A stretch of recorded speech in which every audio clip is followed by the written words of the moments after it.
Men have always tried to encode secrets, military communication, love letters, forbidden knowledge.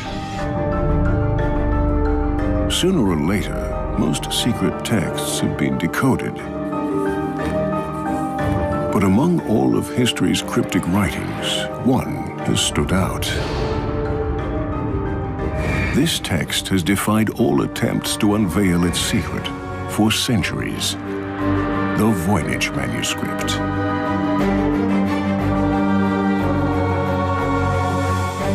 It's the world's most mysterious book, written by an unknown author in an absolutely singular alphabet and illustrated with puzzling images.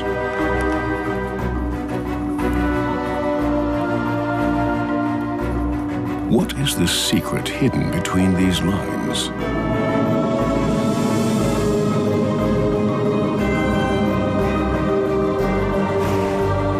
Yet another expert has taken on the challenge. For the first time, the physical materials of the Voynich manuscript will be analyzed. Maybe ink, pigments, and parchment will offer a key to the Voynich enigma.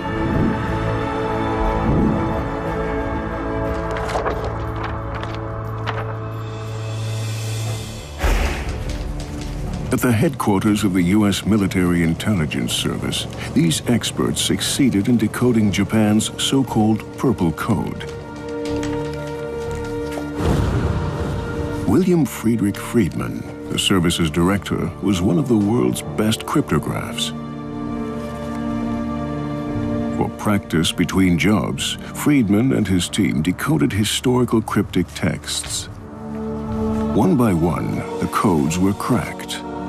But one ancient text stubbornly defied all attempts to decode it: the Voynich Manuscript.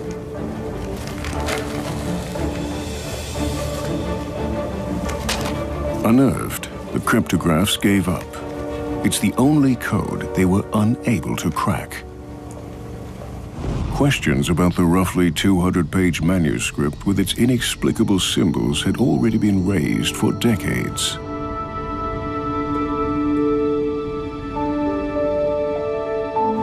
At the beginning of the 20th century, an antiques dealer from New York visited Villa Mondragone near Rome. He was looking for precious books.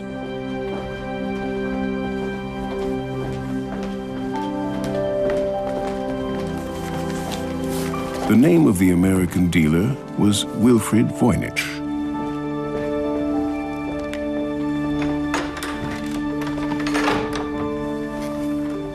In Villa Mondragone, many historical texts from a Jesuit school were stored.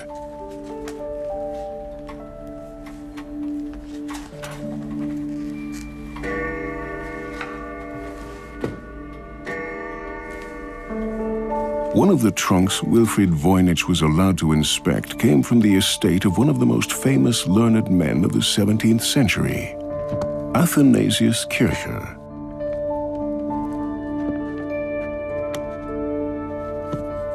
Among various manuscripts, the trunk contained an unusual book.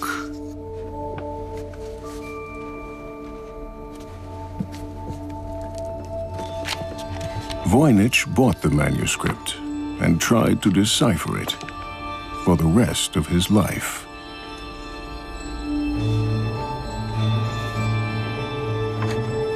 He died without even coming close to a solution.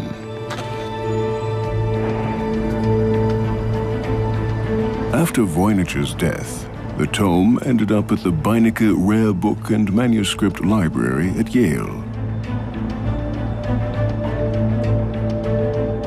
This library boasts a wealth of bibliophilic gems, but probably none as famous as the Voynich manuscript.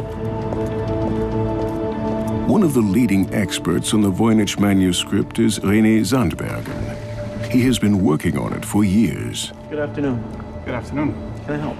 I have come to see the Voynich manuscript. Okay, what you for? I have. When I first saw an image of a page of the Voynich manuscript, I immediately had the feeling, this is something that I can decipher, this is something I can read. But as the years went by, this turned out to be wrong. So I couldn't read it like so many other people before me. Thank you, Library Officer Roosevelt. How may I help? Stand by, transferring. The precious manuscript is kept in a secure place at the Voynich Library.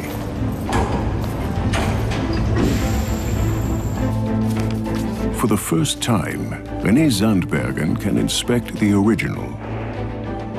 And the really amazing thing is that somebody probably wrote something many hundreds of years ago, and still with modern technology we still cannot decipher this. On more than 200 pages of parchment, a universe of 1 million graphic details and some 170,000 characters unfolds. Could you show a few more pages? In this tangle of text and images, an expert's eye can easily get lost. Astrological pages.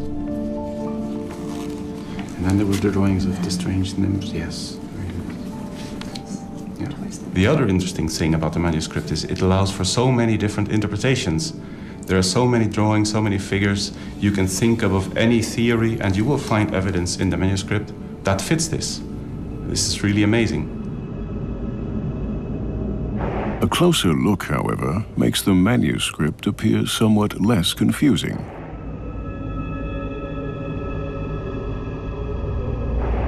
The drawings help to break down the book into separate sections.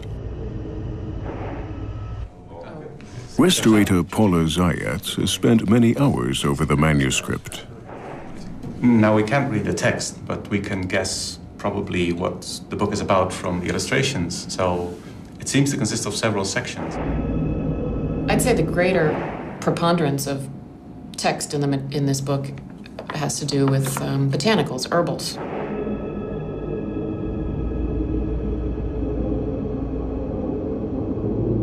It's clearly a book about these plants. Shows their root systems, their leaves, their flowers.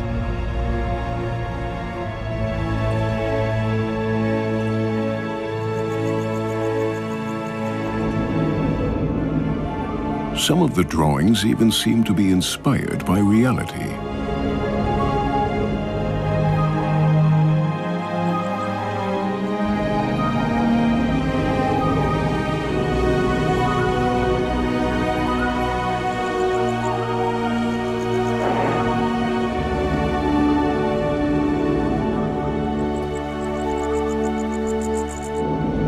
I would assume that what it says probably talks about where you're going to find this plant, how it grows, and then what can you use it for. Medicine was based on herbs. So another big part of medicine at that time is also included in the book. It's zodiac charts, star charts, the sky. And it's page after page of these zodiacal drawings that are very detailed and very specific, and of course, again, we can't really tell what they say. But even here, there are astonishing parallels to natural shapes.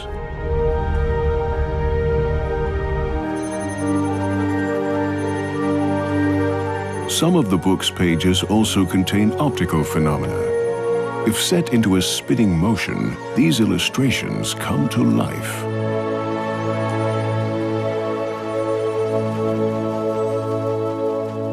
What does this combination of plants and astronomical symbols mean? In the Middle Ages, if you were to be treated herbally, you had to know what your zodiac sign was.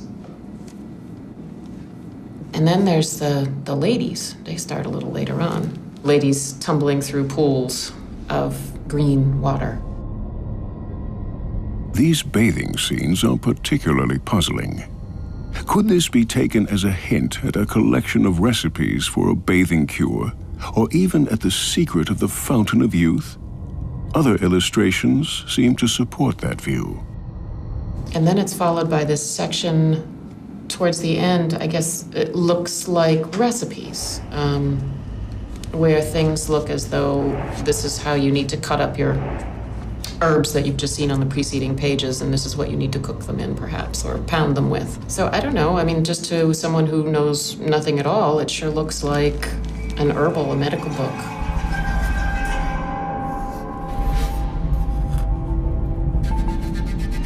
Was the author a medical genius, trying to hide his discoveries from competitors?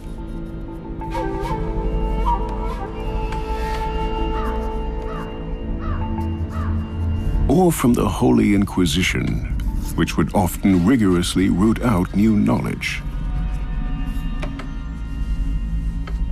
It was Wilfried Voynich himself who discovered the first track leading to the anonymous author.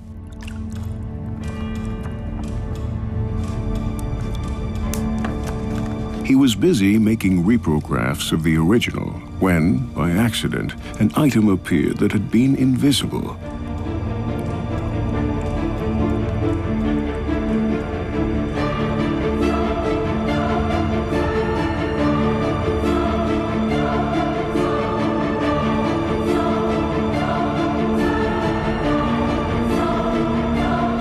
Someone had written something on the first page.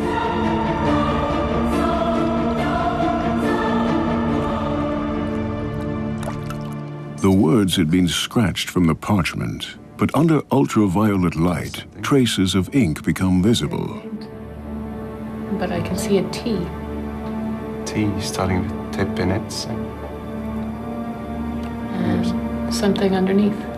Jacobus a tepinit. It's fairly clear. Number 19, maybe? Jacobus a Tepinich was a traveling doctor and expert in medical plants in the 17th century. His preparations were famous far and wide. In 1608, he was summoned to Prague by Emperor Rudolf II.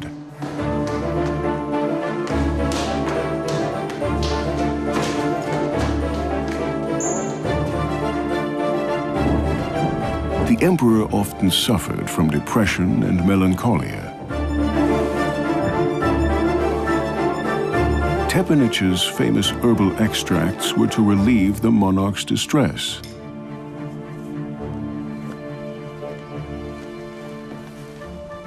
Tepinich experimented with herbs. He grew them, distilled extracts, mixed them with alcohol, and made a fortune.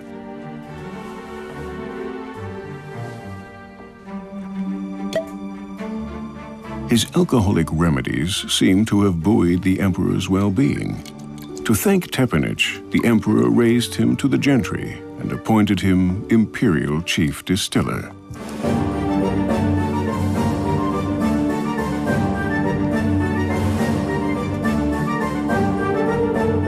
But why should a doctor encode his recipes? Groups who were involved in the practice of healing could easily get themselves in trouble with the church and with authorities. Kevin Repp is the curator of the Voynich Library's manuscript collection. Alchemy was very closely related to the growth of science in the early modern period, and yet at the same time, alchemy was considered to be an extremely arcane topic, meaning the information that was recorded in these texts was often considered to be extremely secret. Jacobus a Tepinich. Was he the originator of the world's most mysterious manuscript?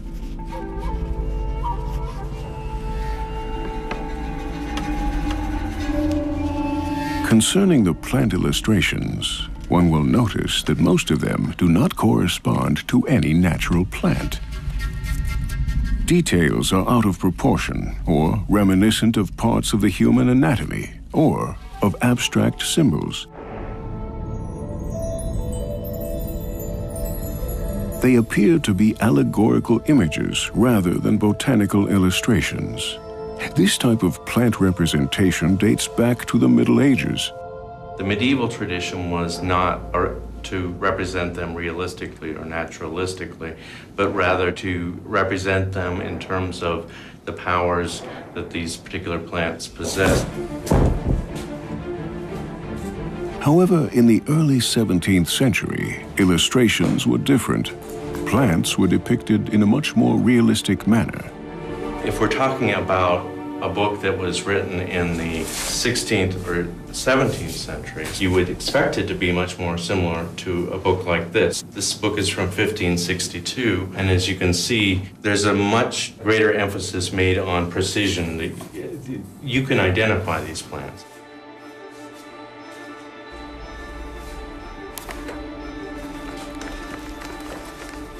Such aspects of art history were not considered at the time of Tepenich. He would only have worked in the style of his own time. Even though his name is found on the first page, it's unlikely that he was the author. Other books from his estate bear almost identical signatures. Surely at some point, the Voynich manuscript was in his possession.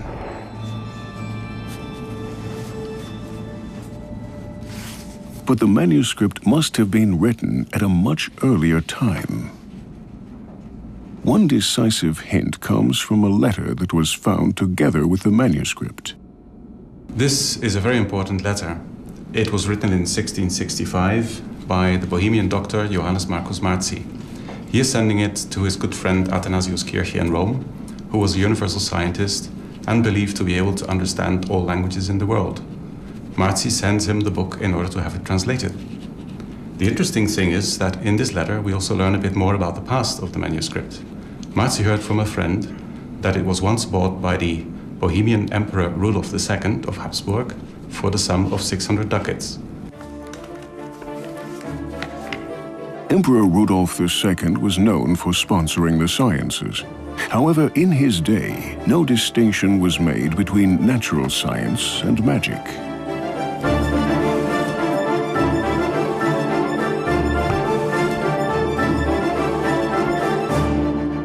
Rudolf had a gigantic collection of occult books and magical instruments and objects.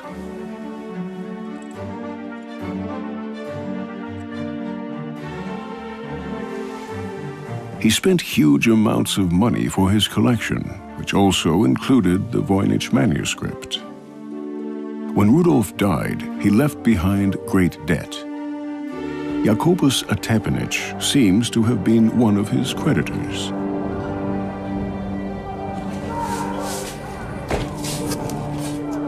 He must have been compensated with objects from the emperor's library.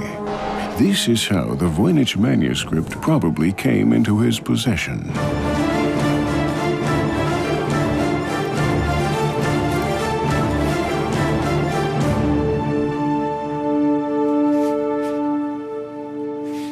The letter to the universal genius Athanasius Kircher contains another hint at the manuscript's origin. The letter even names the book's author, Roger Bacon.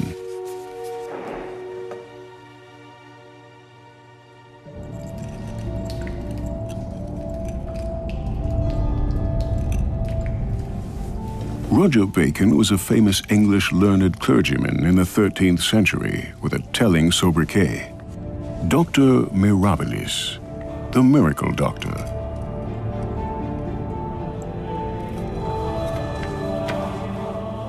Bacon's insights greatly exceeded the horizon of his contemporaries.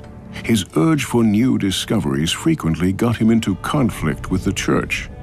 He was imprisoned at various times. As one of the first Europeans, he was interested in optical phenomena. He found an explanation for the rainbow.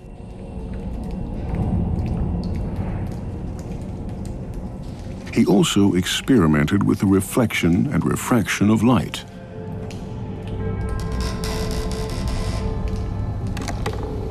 Among other things, Roger Bacon worked with magnifying glasses. Many drawings in the astrological section of the Voynich manuscript resemble shapes that are normally only seen through a microscope.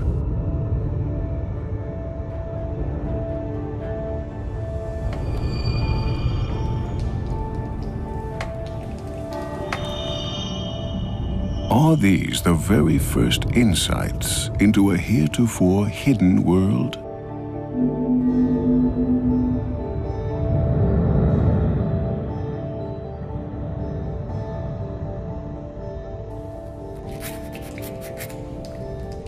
That would also explain the encoding. Because of his discoveries, Bacon must have worried about being persecuted as an infidel.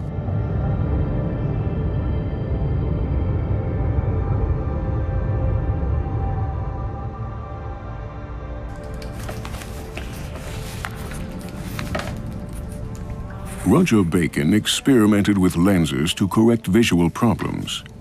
Were his lenses also capable of stronger magnification?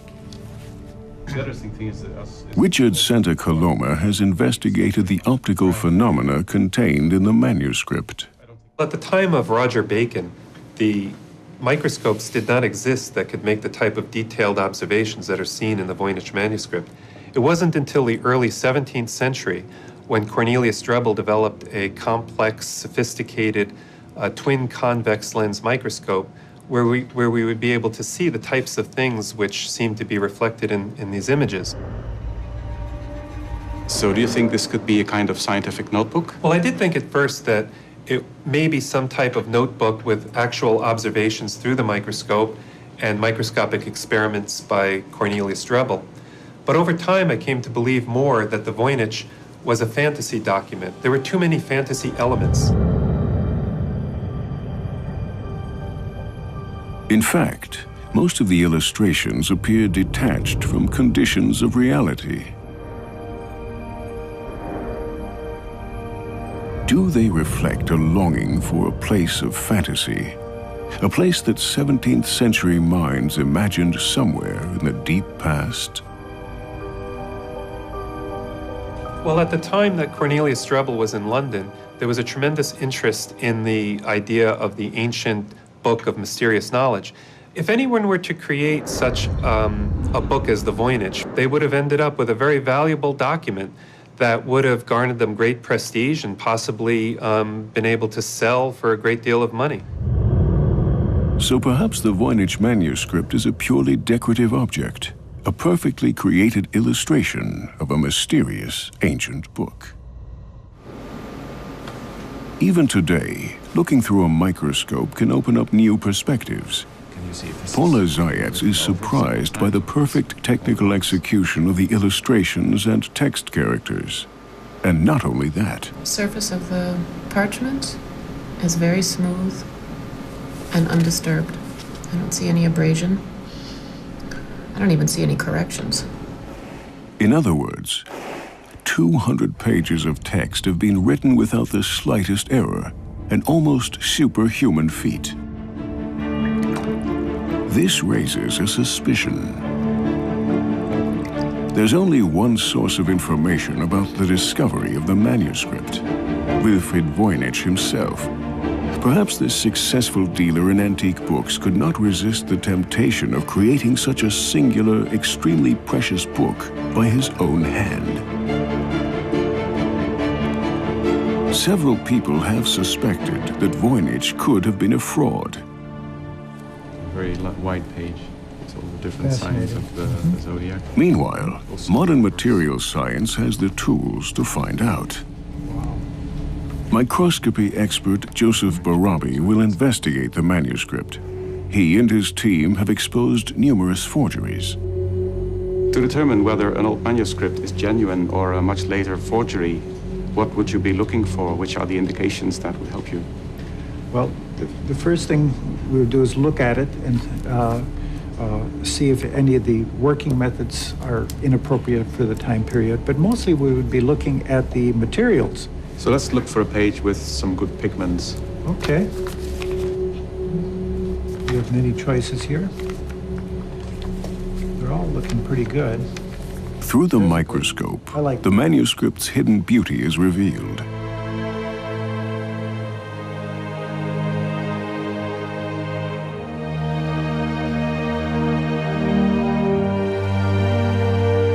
This fantastic microworld harbors information that can prove whether the book is genuine or a hoax. I'll be taking a group of small samples, and the analytical methods that we use then range from light microscopy, which gives us a look at just what it looks like, and we do elemental analysis on the particles. and that tells us what it consists of. We also look at the chemistry using spectrographic methods and crystallographic methods, and that gives us a picture of what it is. Basically, what we're trying to determine during our examination is how the object was constructed, because if it's a forgery, most forgers will make stupid mistakes. Okay. But we get it from these ridges at the top. Very good. Joseph Barabi samples paint and ink from various portions of the manuscript. That will be a mineral pigment. The green is more mysterious. Just pick it up to the side. As if I hate to waste even a single particle.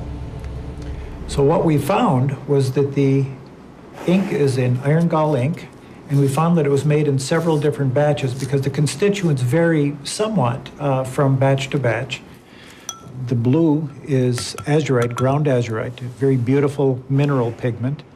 The red and the brown are iron earth pigments, red ochre with hematite, wonderful stuff. So in summary, what we found was that the materials that constitute the writing and the painting of this document are completely appropriate to the 15th and 16th centuries. And more importantly, we did not find any materials that would indicate that it was a 19th or 20th century forgery.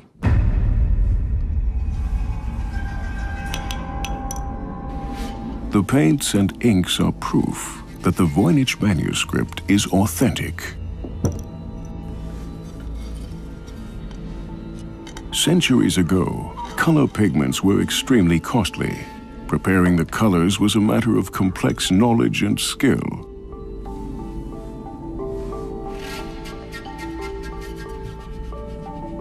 In many cases, Arabic gum was used to bind the pigments.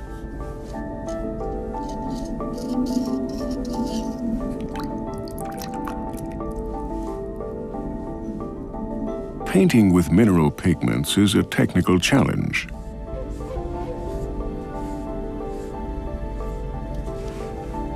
Larger crystals have a stronger glow, but they are harder to apply than finely pulverized minerals.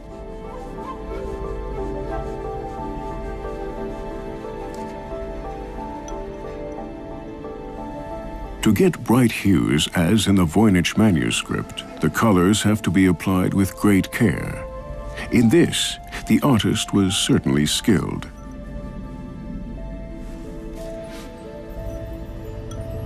In stark contrast, however, many of the drawings appear sloppy, even naive.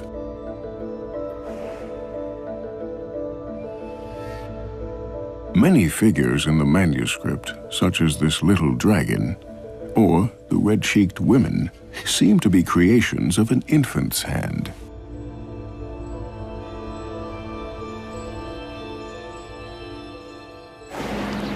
At the Beinecke Library, Renee Zandbergen meets Edith Sherwood, who proposes an astonishing theory. The first picture I ever saw of the manuscript was this one, and I assumed or developed the hypothesis that it was written by a young Leonardo da Vinci.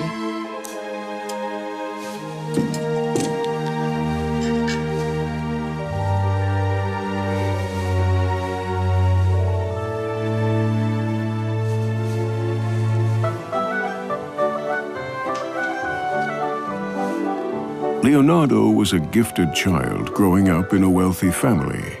From his early youth, he must have been practiced in the use of brush and pen. Does the Voynich manuscript contain his first illustrations? If you look at the quality of the drawing and the quality of the drawing and the other pictures, you realize that they are not very sophisticated, and it was probably one of his first books done when he was a child. One page in particular hints at Da Vinci. I saw this astrological picture which shows 15 little nude ladies sitting in tubs, some of them fairly obviously pregnant, and a ram representing the astrological symbol Aries.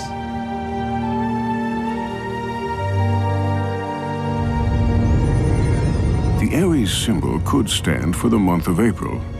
The Aries is surrounded by 15 obviously pregnant women.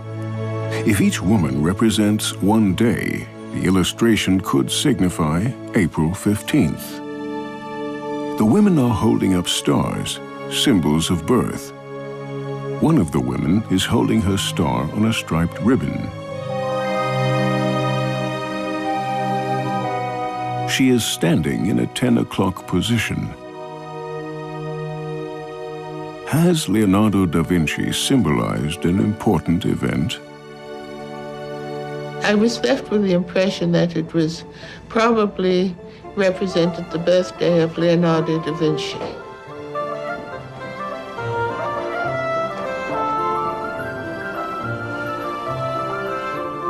Was the Voynich manuscript an early exercise for the coded texts he would later produce?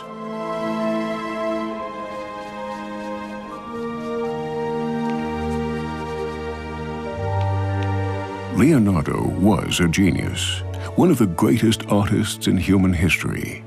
Even at an early age, he was an expert draftsman. The drawings in the Voynich manuscript, however, show no sign of early genius. And there's no reason to believe that this would not have been a youthful exercise. Paula Zayats is convinced. Would this have been an expensive book?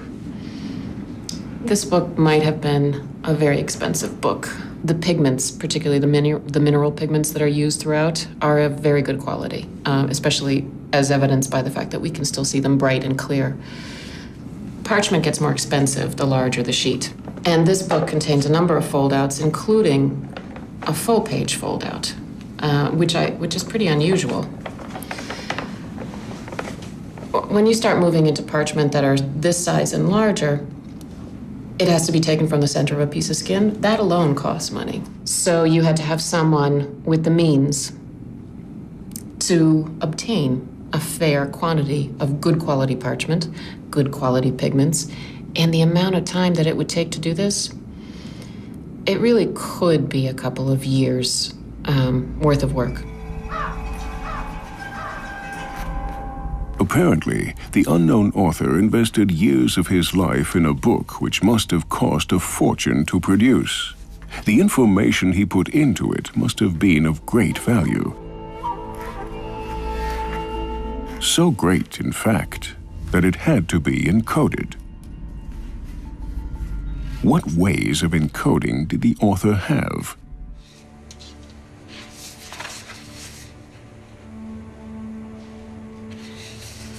An expert in historical codes, Gerhard Strasser, has the answer. The Caesar code, originally used by Julius Caesar, was popular throughout the Middle Ages. A shift code wherein the alphabet is simply shifted forward by 4 digits so that A becomes D, B becomes E, etc. Easy to use and equally easy to crack. Leicht zu verschlüsseln, genauso leicht aber auch zu knacken und zu entschlüsseln. The Caesar code is the simplest method. All one has to know was by how many letters the alphabet has been shifted.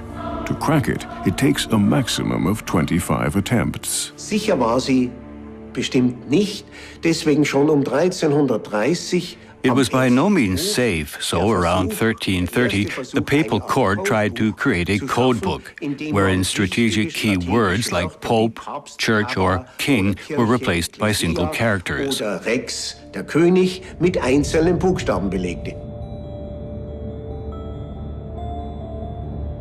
To decipher such a message, the receiver needed to have a list of the code words. When this method is used, it results in ever-growing code lists that are tedious to update. Another problem is the secure transfer of these lists from the sender to the receiver. Easier to handle and more efficient was the cipher disk. Several revolving rings with characters enabled the user to create more complex codes. The cipher square was a further development in the late 16th century. From a modern perspective, all these methods are rather simplistic. Nowadays, can old cipher systems still cause us any problems, or can we easily solve them all? Wir haben heute mit verfeinerten Frequenzanalysen. Today, with enhanced frequency analysis and computer-assisted decoding methods, we can easily crack coded texts up to the 17th, even the 18th century. 18. Jahrhundert ohne weiteres zu lösen. Wir brauchen dazu eine kritische Masse. For this, we need a critical mass. 30 characters are not sufficient. Given that, and given that the plain text made sense, any coded text from that period can be deciphered. Jederzeit ein solcher Klartext auch wieder entschlüsseln. So, does this profusion of characters represent a text that makes sense? To find out, all the 170,000 characters of the manuscript have been electronically evaluated.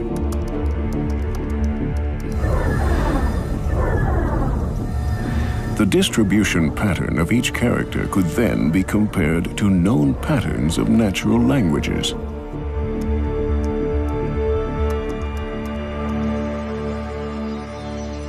The result?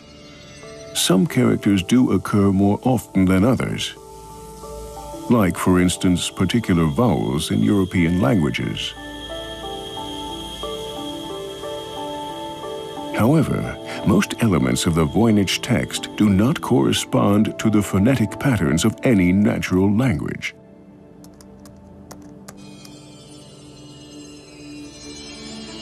In spite of all the modern technical tools that have been applied, the mysterious manuscript has not yielded its secret.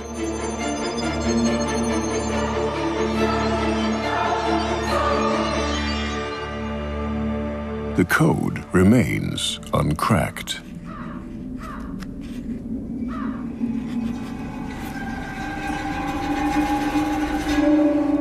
Linguist Gordon Rugg still thinks he is on the right track. His focus is the author's motive. Is that it's a cipher text. To me, the fact that it's still not been cracked by modern cryptographic techniques makes it highly unlikely that there's any real cipher in there.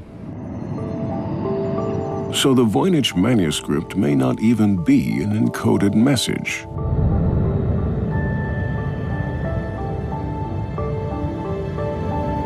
The distribution patterns Gordon Rugg has found point in a different direction. Some of the features of the manuscript were very unusual in terms of human languages, but were exactly the things you'd expect if somebody was producing something artificially and trying to make it look like a language. Gordon Rugg supposes the unknown author merely wanted to create an impression that the book contained something mysterious.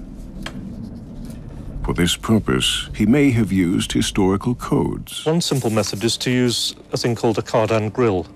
The key concept is you have the grill, which is a piece of card with holes cut in it in a particular pattern. In the cryptographic version, you put it over a text and it reveals the hidden message through the holes. But you can also use it to generate meaningless text by putting it over the table, reading out the word which is revealed through the holes, writing it down, moving it across, generating another word, writing that down, moving it across, and so on to the end of the grill, and then repeating the process.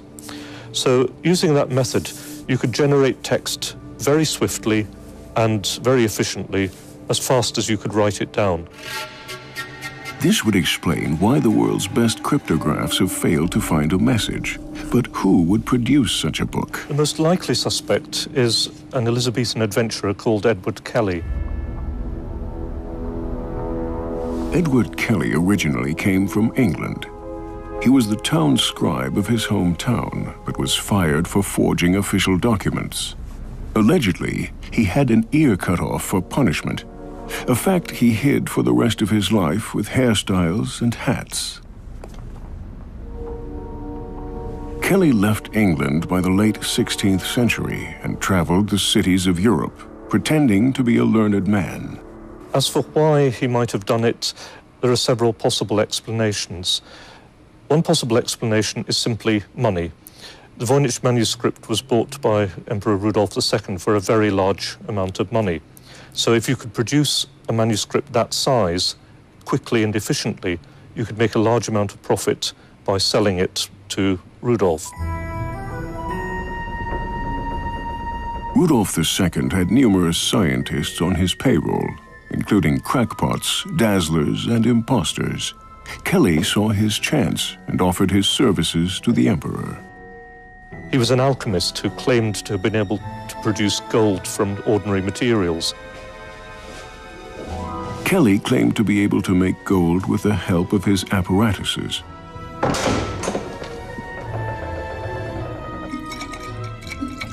To check his ability, Emperor Rudolf had Kelly's tools inspected and the alchemist locked into a room.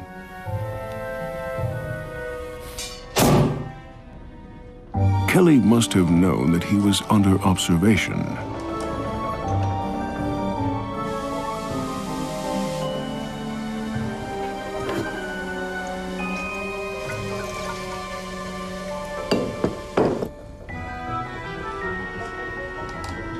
Of course, his mysterious alchemistic experiments never really produced gold, nor was this necessary, because Kelly had smuggled a tiny nugget into the room.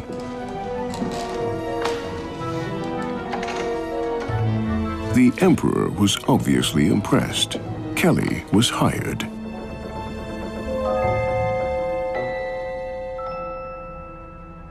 But there's other possible motivations as well as money. That somebody believed that the angels were talking to them, for example, to spell out some mystical words.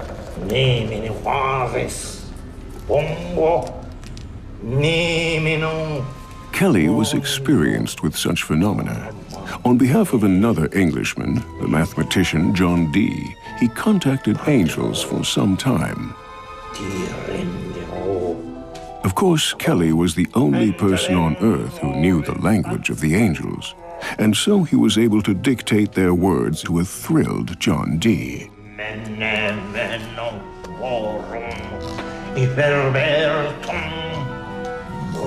Kelly used special characters which he read from a magic table.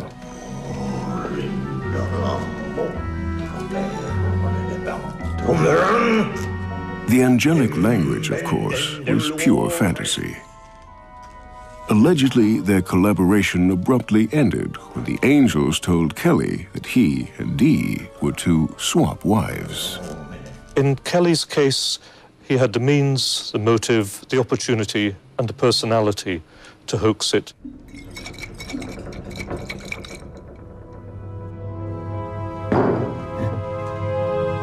Everything points to Edward Kelly as the author of the Voynich manuscript.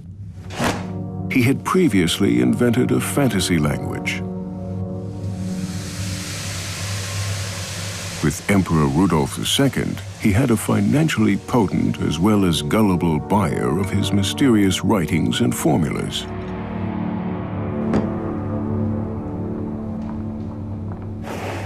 Today, for the first time, we can convict the 16th century dazzler by using modern technology. Greg Hodgins of the University of Arizona will take several samples of the Voynich manuscript. The manuscript is written on animal skin, so its age can be precisely determined.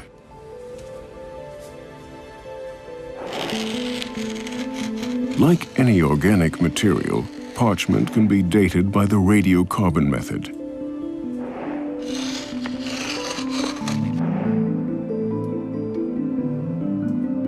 The book was never before scrutinized in this way.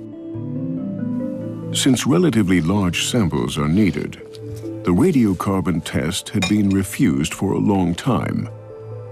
But now, for the first time ever, it is possible to determine exactly how old this mysterious manuscript really is.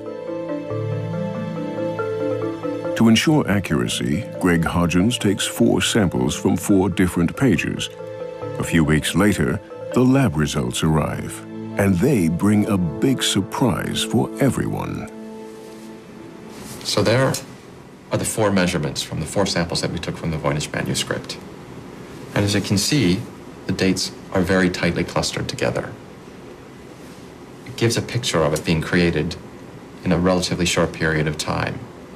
Moreover, because they're so tightly clustered together, it means we can treat it as one object that's been dated 4 times, and that increases the precision of the measurement. So the mean of those measurements and a weighted average gives this result right here.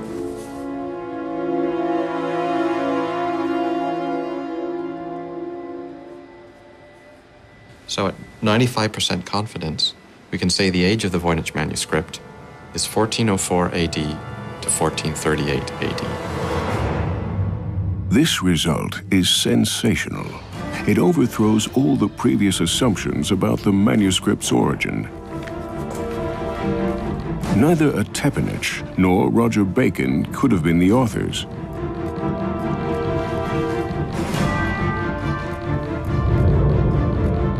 Leonardo da Vinci, too, was born half a century later. Even Edward Kelly now has a sound alibi. He lived 1.5 centuries later. None of the existing theories had assumed the early 15th century to be the period of the manuscript's creation. All relevant methods of examination available today have been applied to the Voynich manuscript. It was written around 1420. With this new information, one detail in the manuscript gets a new meaning. On more than 200 pages filled with fantastic sceneries, there is only one realistic representation of a city, one with towers, walls, and turrets. The ramparts are drawn with so-called swallowtail battlements.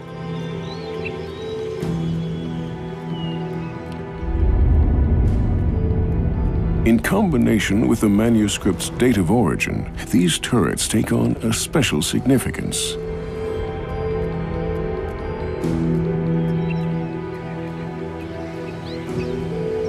Later in history, swallowtail turrets were common across Europe. But in the early 15th century, they only existed in northern Italy. During the Renaissance period, northern Italy was one of the wealthiest and most influential regions of the Western world.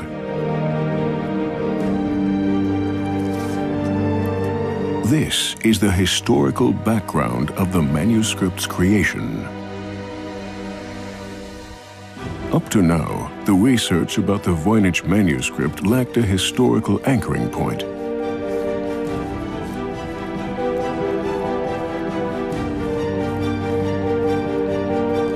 No one knew in which period or region a search could be started. Now, this has changed. We know where to look.